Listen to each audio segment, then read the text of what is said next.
Hello, everyone. Welcome back to the Carly P. Riley Show. Today, we are talking about Elon Musk's lawsuit against OpenAI. Now, on the one side of this issue, you have Elon Musk, who is claiming that OpenAI has totally violated the core tenets of its original mission, an original mission that Elon Musk was very involved in crafting, as he was one of the co-founders of OpenAI, though he hasn't been involved in years, which we'll talk about. And on the other hand, you have OpenAI and its CEO and co-founder Sam Altman, whose perspective seems to be that Elon is like a jilted lover and is like sad and bitter that OpenAI has gone on to have so much success without him, and that this is an ego revenge motivated lawsuit. Now, the lawsuit itself is a little weird. Elon is specifically suing OpenAI over breach of contract, which is weird because there doesn't seem to be a specific contract that he is referencing as having been breached. in a Verge article, a very funny Verge article written by Nilay Patel, Nilay says this: Musk is straightforwardly alleging that OpenAI breached a contract that does not exist. It is simply not a thing. The complaint makes reference to a founding agreement, but no such founding agreement is attached as an exhibit, and the breach of contract claim admits that the founding agreement is basically a vibe everyone caught in some emails. And the legal scholars that I've seen talking about this case seem to agree that there is really not a very strong case here at all. And of course, email vibes don't really hold up in court. But as we talk about this, it's important to understand some of the history here, because as I said, Elon Musk was one of the co-founders of OpenAI, and in fact was the largest initial investor in OpenAI. And I put that in air quotes because OpenAI started as a nonprofit organization. So basically, OpenAI was founded back in 2015 by Elon Musk and Sam Altman and a number of others, and it was a nonprofit that was intended to be a counterweight to some of the bigger tech conglomerates out there in building AI for the public good. So part of the origin story here, one of the origin stories here, is that Elon Musk once had a conversation with Google co-founder Larry Page, in which Larry Page accused Elon Musk of being speciesist, as in like, racist or sexist, but speciesist, as in Elon had a bias for the human species over all other species, including, I guess, in the context of this conversation, robots and AI. So I don't know exactly how this conversation was going, but apparently it was something like they were talking about robots and AI, and Elon expressed a serious concern about robots and AI and about the need for humans to maintain supremacy over robots and AI. And Larry Page, I guess, didn't agree with that and accused Elon of being speciesist and like biased against the robots. It's such a crazy conversation that it's hard to believe it happened. And yet on the other hand, I feel like it is exactly the kind of conversation that you would find in some like very strange Silicon Valley bubble by some tech billionaire who has just absolutely lost touch with reality. And interestingly enough, in this context, I'm talking about Larry Page and not Elon Musk. Coming off of that conversation, Elon was very concerned about Google potentially amassing a tremendous amount of power in the AI space. And specifically, he was worried about Google, or some equivalent, but Google specifically, building AGI. Now, AGI is artificial general intelligence. There's not like one great definition for exactly what AGI is, but many people and myself kind of think of it as like the Terminator, or so like the robot that is smarter than humans and can propagate itself and kill off the human species because it is smarter and we are now like enslave humanity or something, right? That's what I think of about as an AGI. It would concern me deeply if a for-profit company who was not motivated to save humanity were the ones who developed that.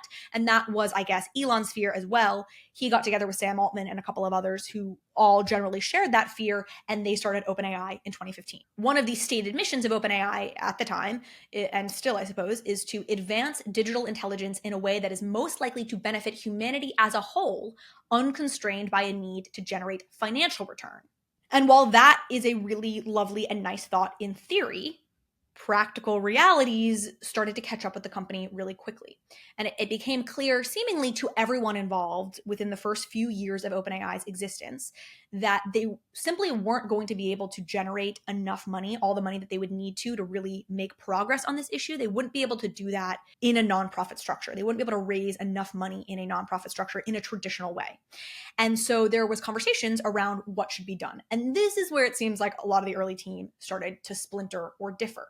So OpenAI recently released various email exchanges that took place between Elon and OpenAI back in about 2018, one of which demonstrates that Elon was very interested in having OpenAI roll into Tesla. And his theory was Tesla can be this cash cow that funds OpenAI and can basically be the cash component to the OpenAI research that really needs a lot of cash. Now, what OpenAI executives would no doubt say is that also would have given Elon a lot more control over OpenAI, which is also what he wanted. Now, there aren't emails that speak to this directly, but what OpenAI claims and what many reporters who have investigated the situation say is that Elon was also interested in OpenAI potentially starting a for-profit component of itself, which it ultimately did, and we'll get there, that he was open to that, but that he wanted to be the chairman and CEO. And the rest of the OpenAI team, and certainly Sam Altman, felt that that wasn't appropriate, and they didn't want any one individual to have too much power in this whole situation.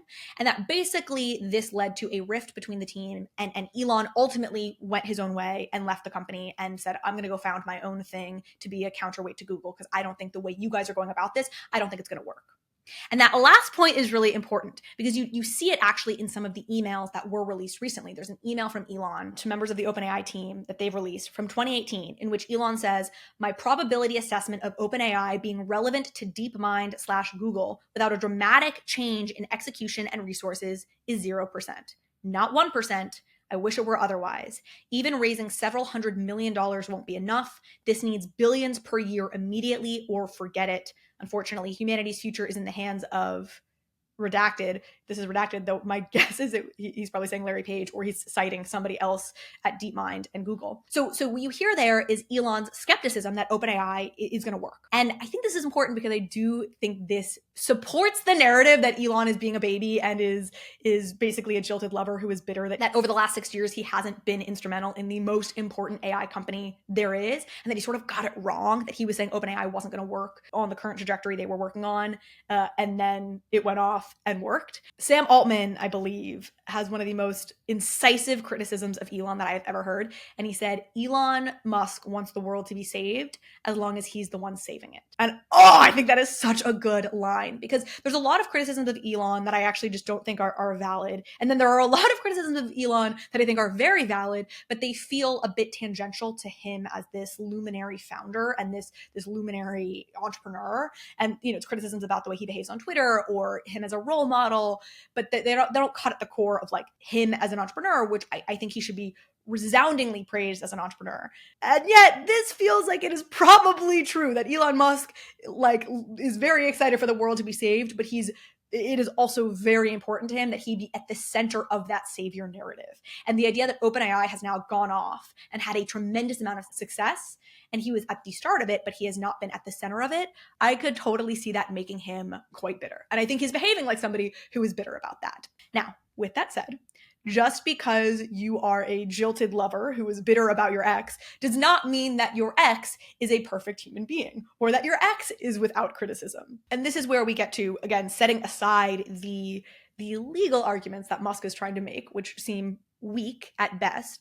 The core of his complaint seems to be, I put $44 million into a nonprofit organization whose mission was around building AI for the good of humanity and in opposition to big tech companies, and who, as part of that, also had a mission around open source, so making the code bases, the algorithms, the models public so that anyone could use them and see them, and this is something we were building for the good of humanity. And you then went on to create a for-profit company, half of which is owned and controlled by Microsoft, one of the big tech companies that we originally started this nonprofit organization to contend against. And that's a fairly valid concern and complaint, because that is essentially what has happened. OpenAI, the nonprofit company with a nonprofit board, ultimately started a for-profit company, also called OpenAI, that the nonprofit board controls, except it only has partial ownership over the company because 49% of the company is owned and controlled by Microsoft. And all of the intellectual property, or at least most of the intellectual property, that is the code base, the work that was being done, that was being built on the AI side, most of that was then transferred from the nonprofit into the for-profit of which Microsoft controls 49%, including the employees of the nonprofit and the employees working on all of this, who were then moved into the for-profit, who were then given stock options in the for-profit company, which they were able to sell in secondary markets for billions of dollars. So the employees who were working on a nonprofit are now at a for-profit making a bunch of money. And Elon's like, I'm sorry, where did the $44 million I gave to this nonprofit go? Like, I do understand why that would feel a little fucked up. And there are other organizations that are, I think, concerned about this as well. There's questions about whether or not the IRS might get involved and kind of look into the situation at hand. Because one of Elon's better arguments, people tend to feel, is that if this model is legal, why won't all future startups go about things in this way? Basically, start as a nonprofit where you have this tax advantageous status, but then transfer everything to a for-profit company and get the best of both worlds, where you can get for-profit investment, but you still have this tax advantageous status. Like, it makes it very murky and very confusing. And then to make things even more complicated, you have the fact that Sam Altman, who is the CEO of OpenAI, Sam Altman, unlike his employees, actually doesn't have equity, doesn't have shares of the for-profit company. And we're going to talk about why that is in just a minute. But what Sam does seem to have is he is control over the OpenAI startup fund, which is, as it sounds, is a venture fund to make investments in AI projects. But it's very weird because this venture fund that is called the OpenAI Startup Fund to make investments in AI startups is owned and controlled by Sam Altman personally. So then you're like, it looks like Sam Altman is leveraging the OpenAI name to make other AI investments. And if you're an AI startup, obviously you want OpenAI behind you because it's like the biggest name in the space and it would look great on your cap table. But then Sam Altman is personally benefiting from that. Now, OpenAI has said that this is a mistake. It was just like a filing clerical thing, that Sam Altman is the one who personally controls that. But there are also people saying like, look, that's fine. Like, let Sam personally control this. It almost acts as compensation for him to compensate for the fact that he doesn't actually have equity in OpenAI. But that's legally murky. I mean, the whole thing is a bit of a shit show. So again, it's not entirely invalid for Elon to be like, hey, could we call some attention to all this? I have joked before that every tech show, podcast, everything should just have a recurring segment called How Much Do You Trust Sam Altman? Because it really does feel like we are living in the present and a future in which that is kind of the core question. And that is the determining factor on how you feel about a lot of things that are very fundamental to humanity. It's just like, do you trust Sam Altman? And personally, I kind of do. Like, I feel stupid. I feel like I will feel so stupid in the future if it turns out that that was the wrong bet to make. On the other hand, if I'm wrong and we can't trust Sam Altman, we're probably all going to die. There'll be some sort of horrible AGI that gets developed that will have been done irresponsibly because Sam Altman didn't do what he said he was going to do, and we'll all die anyway. So why not just trust him? You know, really, what am I getting out of not trusting him? I won't live in that future anyway. But I do kind of trust Sam Altman. I've mentioned this once before. I have met him a couple of times. I worked with him and his team on like a fundraiser years ago. I don't know him well by any means, but I do get kind of good vibes from him. Speaking of vibes. And if you squint hard enough, and this is important, the structure to OpenAI actually does start to make some sense. And here's what it is. At the core of OpenAI was this idea that we want to prevent a big tech conglomerate from getting control of AGI or from developing AGI, artificial general intelligence. And in the OpenAI's current deal with Microsoft, that they own 49% of this for-profit company, Microsoft does not get any rights over any AGI that gets developed. So you can understand how the logic for OpenAI is this. We want to develop AGI, we want to do it safely, and we want to do it for the public benefit. We will not be able to do that. We do not have the money or the resources to pull that off in a nonprofit structure. So in the process of trying to build AGI, we are inevitably going to also produce a lot of research and algorithms and things that are monetizable and that can really make money, which will further help us fuel our investment in trying to build AGI. So why don't we start a for-profit company? We'll set up this strategic partnership with Microsoft, which works to our benefit because it gives us direct cash, it gives us compute power, et cetera. It gives us data, other things. We'll build all of the monetizable commercial things within this for-profit structure. We'll be able to properly incentivize our employees and give them compensation that is commensurate with their peers in Silicon Valley so we can actually attract the best talent. And then if eventually, when and if whatever we develop AGI, the AGI will go back to the nonprofit, somewhat parent company that is controlled by a nonprofit board. And we will open source it. We will finally open source it again at that point. This stuff will all be closed because that helps the profit motivation piece. That's not really what they say. They say things are closed and not open sourced in here because it would actually be dangerous. So the most generous interpretation would be like, well, if the whole point is that we want the nonprofit to end up with the AGI, we don't want to release any of our models that might help one of these other big tech companies build AGI first because we want to get there first. So close source it all throughout the process. But then once we get AGI, we move it over to this nonprofit and we open source it. And now it's being used for everybody and for the good of humanity, et cetera, et cetera. And then in the meantime, the employees can be properly incentivized. But Sam Altman, you don't want Sam Altman to be overly incentivized because you need him to do the right thing with AGI when the time comes. So that's why he doesn't get shares in the for-profit, but other employees do. Oh no, it kind of makes sense. Like you lay it out and you're like, but then he also gets the startup fund because you do want him to have a lot of money. I don't know. I mean, obviously this model feels like it needs to change and it does not work, but it's not without its logic. And what's interesting is I think that Elon Musk is certainly smart enough to understand this logic. And I frankly think that Elon probably would have done something very similar with it had he actually been in charge with it. The key difference being that Elon either actually doesn't or publicly wants to pretend that he doesn't trust Sam Altman because he's bitter and jilted. And I do essentially trust Sam Altman. My favorite summary of this whole situation comes from my favorite writer, Matt Levine, who writes an amazing column for Bloomberg. And he basically broke it down this way. He said, Sam Altman runs one of the biggest and hottest startups in the world, but he doesn't own any of its stock because of its unique concern with purity. But he wants to get paid like he runs one of the biggest and hottest startups in the world. So why shouldn't he get to own some of its ancillary spin-off projects? This is talking about how he controls this startup fund.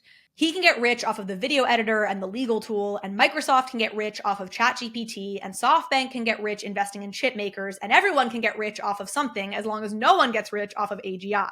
That has to be kept pure for humanity. So I don't know, folks. I'm choosing to trust Sam Altman, which means I think that there's something actually kind of poetic about this structure. Elon Musk maybe doesn't, and that's what it comes down to. Would love to know what you think. Please do let me know in the comments, like, subscribe. Would be curious what your thoughts are on all of this. And with that, I'll see you next time.